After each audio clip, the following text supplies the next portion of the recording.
현재 우크라이나와 러시아 사이의 전쟁이 장기전으로 흘러갈 것이라는 전문가들의 의견이 많이 쏟아지는 가운데 전 세계에서는 앞으로 대한민국의 우크라이나 지원과 러시아 경제 제재가 앞으로의 전쟁 상황에 아주 큰 변수가 될 것이라는 것이 여러 전문가들의 의견입니다.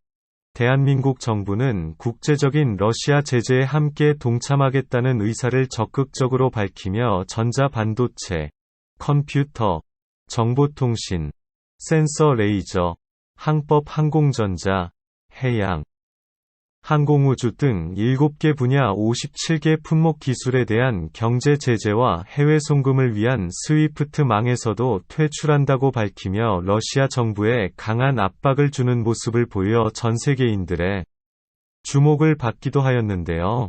대한민국 정부의 강력한 러시아 경제 제재와 함께 우크라이나에 대한 대한민국의 정부와 기업의 지원은 물론 개인적인 지원에까지 전 세계적인 관심이 폭발하고 있습니다. 지난 28일 대한민국 정부는 우크라이나에 1,000만 달러라는 금액을 인도적으로 지원하였고, 삼성전자는 우크라이나에 600만 달러를 기부하기도 하였습니다. 또한 대한민국 정부는 8일부터 4차례에 거쳐 우크라이나에 40톤가량의 긴급 의료 물품을 지원하겠다고 밝혔습니다. 이번에 지원하는 긴급 의료 물품은 구급 키트, 산소 발생기, 중증 환자용 인공호흡기, 방호복 등이며 이와 관련하여 볼로디미르 젤렌스키 우크라이나 대통령은 대한민국 정부의 우크라이나에 대한 지원 결정에 크게 감사를 표한다고 밝히기도 하였습니다. 한편 대한민국의 농기계 제조업체인 TYM에서는 군사장비 견인용으로 사용할 수 있는 4억 원 상당의 트랙터 10대를 우크라이나에 기증하기도 하였습니다. 이런 정부와 기업의 여러 지원으로 우크라이나 국민들이 감사를 표하는 가운데 대한민국 국민들 사이에서는 개인적인 지원도 아끼지 않았습니다.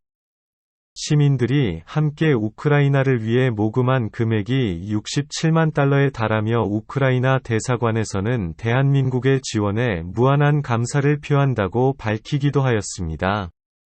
한편 금전적, 물질적 지원이 아닌 직접 의용병 신분으로 대한민국 국민들이 우크라이나 전선에서 전투에 참여할 것이라는 소식이 들려오자 전 세계인들이 감동에 빠지기도 했는데요.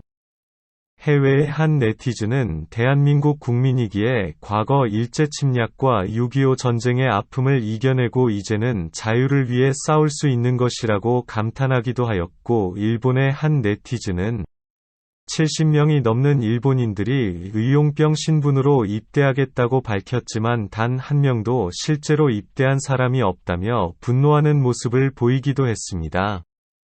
우크라이나 전선에 합류한 한국인 중 해군 특수전전단 출신 이근 전 대위가 포함된 것으로 알려진 가운데 우크라이나 전선에 한국인들이 투입되며 전쟁에 어떤 영향을 끼치게 될지 전 세계가 주목하는 상황입니다. 한편으로는 러시아는 우크라이나와의 전쟁에서 고전하는 모습을 보이며 군사력이 과장되었고 실제 육군 전투력은 한국에 뒤처지는 수준이라는 전문가들의 의견도 나오며 대한민국은 러시아와 인접한 국가 중 중국을 제외하면 러시아에게 가장 강한 수준의 군사적 압박을 가할 수 있는 위치에 있다라는 것이 전문가들이 분석입니다. 앞으로 대한민국의 활약을 기대하고 우크라이나와 러시아 간의 전쟁이 빠르게 종식되기를 바라며 저는 다음 영상으로 찾아뵙도록 하겠습니다.